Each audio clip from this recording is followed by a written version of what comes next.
প্রতি বছরের ন্যায় এবছরও আমরা প্রচুর টিউটোরিয়াল কোচিংয়ের পক্ষ থেকে একটি শিক্ষামূলক ভ্রমণের উদ্দেশ্যে মুরগুমা ড্যামে পাড়ি দিলাম।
প্রায় 1.5 ঘন্টা বাস জার্নির পর ফাইনালি আমরা আমাদের পিকনিক স্পট মুরগুমা ড্যামে পৌঁছালাম সমস্ত ছাত্রছাত্রীদের নিয়ে।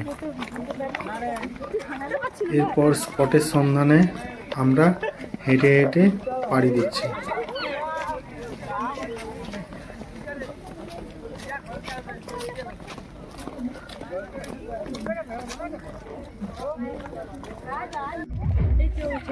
অহল্যাভূমি পুরুলিয়ার অন্তর্গত এই মুরগুমা ড্যামের সৌন্দর্য নজর কাড়ার মতো।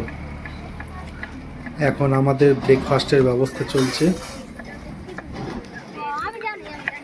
বাসে প্রত্যেকটা ছাত্রছাত্রী নৃত্য করে ক্লান্ত এবং অবসন্ন হয়ে যে যেখানে পেরেছে বসে রেস্ট নিচ্ছে এবং বাকিরা ডিজিটাল যুগের সদ্ব্যবহার করছে।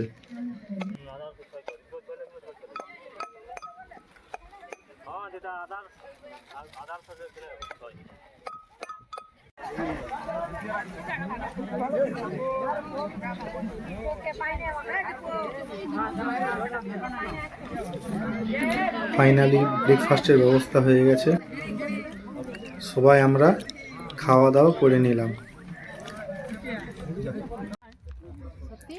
আমার মা এবং পুত্র, আমার পুত্র মায়ের কোলে বাদুড়ের মতো চিটে বসে আছে।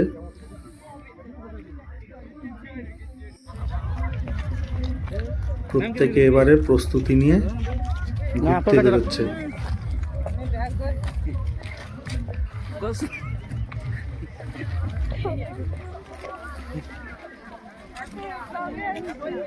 হাই ক্যালকেসিয়ান আন্টি। ছোট ছোট টিমে প্রত্যেকে বেরিয়ে গেছে ঘোরার উদ্দেশ্যে। এই যে মুরগুমার ছোট্ট জলাধার, অসাধারণ দৃশ্য।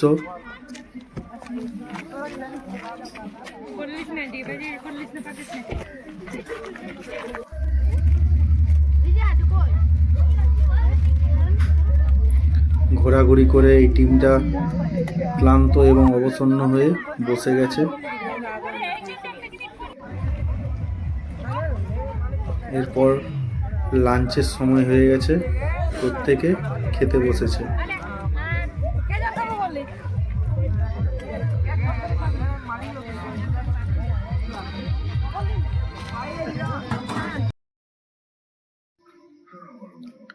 শীতকালের বেলা অনেক ছোট, তাই খুব শীঘ্রই সন্ধ্যা ঘনিয়ে আসবে, তাই সবাইকে একসাথে খেতে বসিয়ে দেওয়া হয়েছে।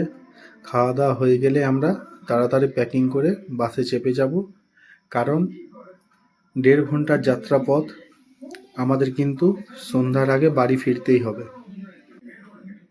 সারিবদ্ধভাবে এক পাশে মেয়েদের দল এবং এক পাশে ছেলেদের দল বসিয়ে দিয়েছি।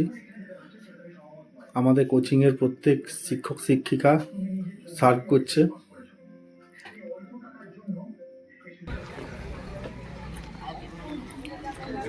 ফাইনালি আমারও সার্ভ করার ইচ্ছে গেল, তাই ক্যামেরা ছেড়ে একটু পরিবেশনের কাজে হাত দিচ্ছি।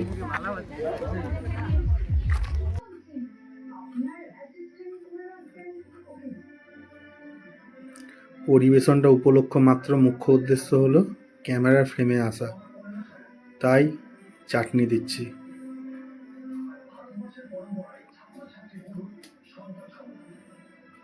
যাই হোক, ফুটেজ নেওয়া হয়ে গেছে।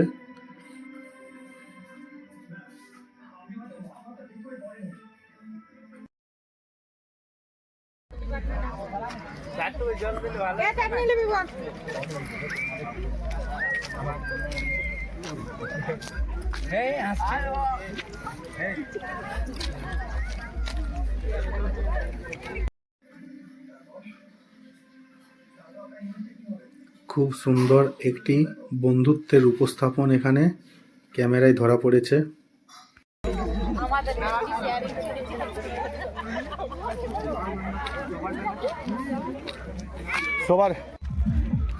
এবার ফেরার পালা। প্রায় সন্ধ্যা ঘনিয়ে এলো, তাই আমরা সমস্ত কিছু প্যাকিং করে বাসের উদ্দেশ্যে রওনা দিচ্ছি। সরু পাড়, তাই বাস পাড়ের ওই পাশে রাখা আছে। আমরা সবাই হেঁটে হেঁটে বাসের কাছে যাচ্ছি। আমাদের হাঁটার দৃশ্যটা ক্যামেরা বন্দি করে নিলাম। খুব সুন্দর দৃশ্য, না গেলে সত্যি খুব মিস করতাম।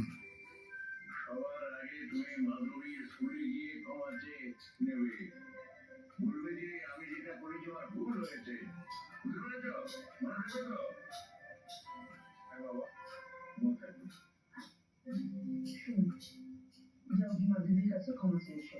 ও কি বললো কি বললো না, আমাকে কিছু বলবে কিন্তু। ক্ষমা করলো কি করলো না সেটা তো আমাকে জানতে হবে, বুঝেছো? আর যদি বিয়ের কথা ওঠে, তুমি কোনো কথা বলবে না, বললে বাড়ির লোকে বলবে।